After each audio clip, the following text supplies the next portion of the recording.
Hi everyone, my name is Adam, and I'd like to show you and talk about how I run Rivers of London, the role-playing game, on Roll20. Let me start with two warnings. First, this video is for game moderators who are going to run Rivers of London, the role-playing game case files. So if you're not going to run a Rivers of London, the role-playing game case file, or you don't want spoilers for the case file that I wrote called Hawkshaw, don't watch this video. Instead, forward it to the game moderator who might at some point run a game for you. Second, this video is mostly about my practices running games in Roll20, so I'm not going to talk about audio or video at all. You can use Discord, you can use Zoom, you can use the audio and video in Roll20, whatever works for you. This video won't have any other information about that. Let's get going. Rivers of London is a police procedural urban fantasy book series by Ben Aronovich, and Chaosium has made a rule set so you can play in that world. And so that's what I do with my players. I play scenarios, or what they call case files. Here is one that I wrote called Hawkshaw. You can go to my website if you want. It's totally free. Here's the summary. Love it or hate it, you can't deny the success of Hawkshaw and Iggy, a modern, gritty detective crime drama that makes up in style for what it lacks in verisimilitude. But when production is halted due to a disturbing discovery at a shooting location on the streets of London, it's time for the Special Assessment Unit to get to work. Investigators, you're the special guest stars, but can you solve this case within a case? So it's a fun adventure that I wrote that I'm going to use as an example to show you how to play in Roll20. You can download this for free. You can also play other adventures in Roll20. But if you go and look at this case file that I've dropped on my website, you'll be able to see it's actually laid out in a way that makes it easy for you to play on your in-person tabletop games or online. So you can go and download this PDF if you like. You'll see it's got secrets and clues and an introduction and the various characters. It's got some handouts, and it also has a few photos that I took personally the last time I was in London, and those are a great backdrop for some of the scenes. So as we talk about Roll20 today, just keep in mind you can really use it to run a lot of different case files. But if you're looking for one and you want to try it out, this one is a pretty straightforward one. Now, I'll tell you, I tend to invite my players to a scratch space to create their characters. So I created a game called The Folly, where my various players can log in. That gives them a chance to spend some time figuring out how to make a character that will work in these online games. And we really like Roll20. It simplifies playing online, of course. It also makes it easy to set up maps. It also makes it straightforward to share handouts and so on. You'll see I have several players here who have already created characters. The way this works is I typically will give everybody a login access to this game board that I called The Folly. I'll show them that they can also read through some of the PDFs, which will help them figure out how to create characters and what skills they might use and so on. I set up a bunch of blank characters, and then my players log in and they walk through the guide, or I help them over a few minutes. Here's a nice example of a blank character sheet, and I really have to give credit to my great friends Mike and John, who spent a lot of time figuring out how to make a rollable character sheet in Roll20. And we'll go over that in a little more detail later. And I'll also provide a link to the GitHub repo for those of you who want to try to use their custom character sheet. Let's show you an example of a character who is a detective constable. You can see here there are places to put personal information, the skills. So Simon is a magical character, for example, but he's got a lot of other useful skills to be a DC. It's a rollable sheet. Do rolls just like you can in other Roll20 games. We've used this often in Call of Cthulhu, for example. Mike and John also set up fighting and firearms here on the combat part of the sheet, and characters can list out their spells.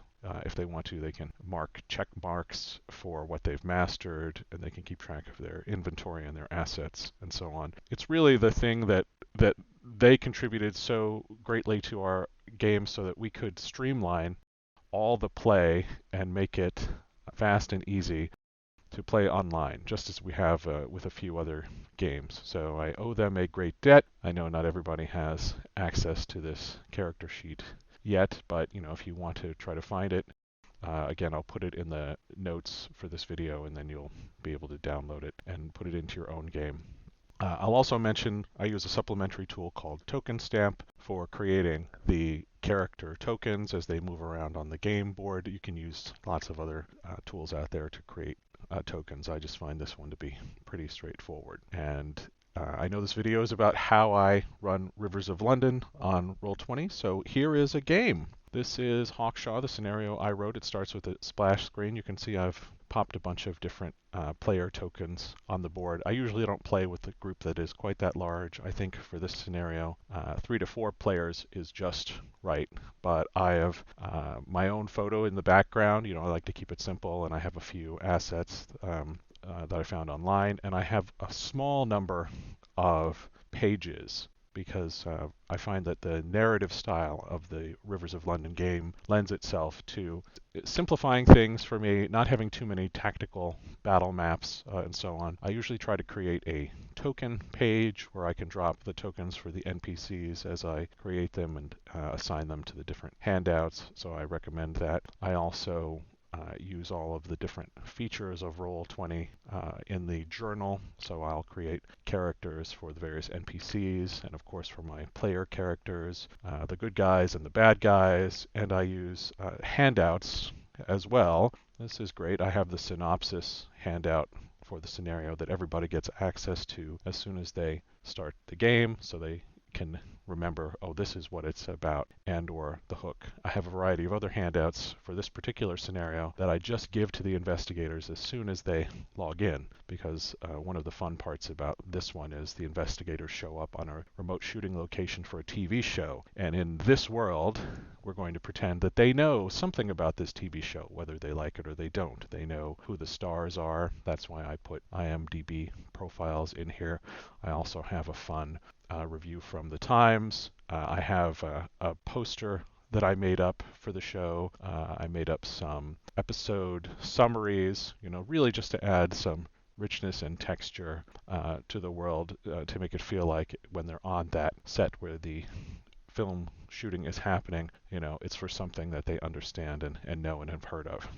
Most of the action in my Rivers of London games take place on, well, the big London map that comes from the Rivers of London RPG manual. I use that as my tabletop, and then the investigators might go almost anywhere in the city if they want to. But most of the time what I try to do is create these kind of set pieces and use a photo as the stage for what's happening next, so the investigators can get a sense of where they are and what's around them. So, for example, when they're looking at this picture, the scenario basically starts in an alleyway where a gruesome discovery is made, and they are going to talk to a police constable who's on the scene, and they're also going to get text messages from DCI Alexander Seawall telling them, don't muck up whatever it is you're working on.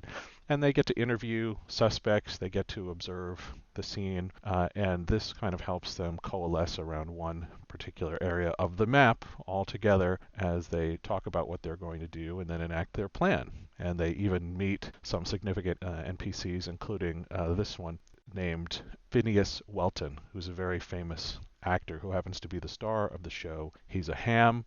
One of the fun things about this particular scenario, spoiler warning, is that Welton is going to do a ride along with the player characters. He has enough influence that they are forced to keep him with them.